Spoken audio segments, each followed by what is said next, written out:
New Beginnings by Rashmika Jogi. When I think back to my first day at school, I have lots of mixed emotions.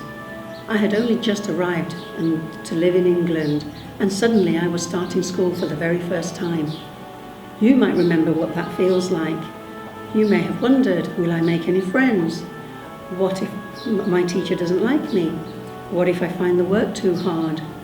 All these feelings are normal for anyone starting something new for the first time. But for me, I had another challenge to deal with. I did not speak or read or write a single word of English. How on earth was I going to know what to do? On my very first day, I went to the head teacher, who I had met once before, and she took me to my new classroom. It looked so busy, and everyone seemed to know exactly what they were doing. How was I going to cope with this? I was told to sit next to a girl who was going to look after me, and she seemed nice and kind, and so I just copied everything that she did. The morning went by in a blur, and soon the bell had rung to say it was lunchtime, and so I followed everyone else from the class into the dinner hall. As I approached, I could smell all these things that I had never smelt before, and then when I saw the food that was offered to me, I did not know what any of it was. But I realised I had to just get on with it and try things. And so I took my tray and sat down at a table, and there I faced my next challenge. I was given a knife and fork, something I had never seen before. What on earth was I supposed to do with them? Luckily, the dinner lady spotted that I was looking rather confused and came over to me. Patiently she showed me how to hold the fork and the knife and to eat properly. But I still found it hard, especially as I am left-handed, and that made it just seem so unnatural. The rest of the day went by in a blur, and before I knew it, it was home time.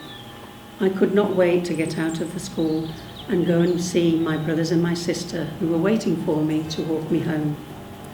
Having been quiet all day long, finally I could speak again, and I started to tell them what had happened. When I eventually got home, I went to my mom and told her what I felt and what I had done, and she was completely interested in all that I had to tell her. More than that, I could look forward to my meal in the evening, something I would recognise, and something that I could eat with my hands without having to deal with all that knife and fork stuff again. Apart from these challenges, there were lots of other difficulties that we faced. My parents really didn't have very much money at all, and as a result, my dad often made all the clothes that we wore. Back in Kenya, he was actually a tailor, and a very good one at that. But in England, he worked in a factory in the daytime and did sewing at night. That was the only way he could support his family. But I realised that we couldn't complain because they had given up so much for us. I soon also began to learn that being a Hindu meant lots of different things for us. I realised that my life was separate in two different ways. I had my English life at school, where I spoke English, I had English friends, I ate English food, and we chatted about things like music and fashion. However, when I went home, it was a very different life. I spoke Gujarati, I ate Indian food, and a lot of the time I spent either helping in the house. As girls, me and my sisters, we had a lot of chores to do. But funnily enough, my brothers never had to do anything in the house. On top of that, I realised that all our focus was going to be on our family, because that is what is most important in the Hindu way of life. Family always comes first. Being a Hindu meant that your family came first, and that means helping out your parents, your grandparents, and the whole of your extended family, which could mean cousins and uncles and aunts and so on. Would you believe I have 57 first cousins? And therefore my cousins became my friends. Those that lived nearby became the people that we spent a lot of time with. And I have many happy memories in my childhood of going out with them or spending time at each other's homes. Being a Hindu also meant that we had to respect certain holy days. I'm sure this is something that happens in your religion too. But it did mean that we were restricted on what we ate, and we certainly would never ever eat beef, because that is a of forbidden food in our culture and in our religion. A lot of our weekends were spent either going to Hindu weddings or visiting family, and in return we had lots of visitors too. So I do remember a lot of time spent cleaning, cooking and preparing for the numerous guests that would pass our door, but we never turned anyone away. When I think back to my first days in England and starting school and all the challenges I had to face, I mostly remember it being a happy time, despite all the hardships that my parents faced. All in all, they had made a lot of sacrifices and had been very brave, because they had actually moved from India to Kenya in the first place when they were young, and then from Kenya to England with a young family. So if they could cope with what they had to, I certainly could not complain.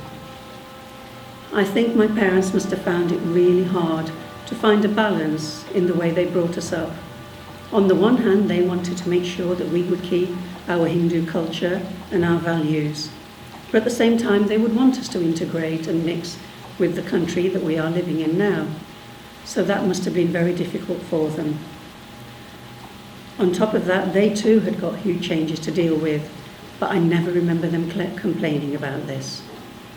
As I have grown older myself, I have come to realise that the values I was given by my parents were very important and mean a lot. And so I have tried to share these with my own children and hope that they too will learn the values of respecting your elders.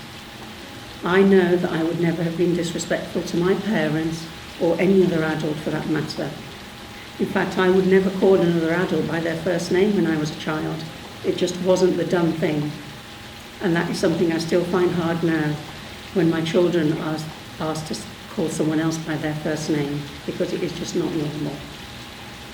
I have realised that family always comes first, and that is something I will hold within myself always, and I think my children do too. So I would like you to now take a moment to try and think back to your first day at school and how you felt. And then maybe think about a time when you were on holiday in a foreign country and you were surrounded by people who did not speak the same language as you. Now, can you imagine having to deal with that every day?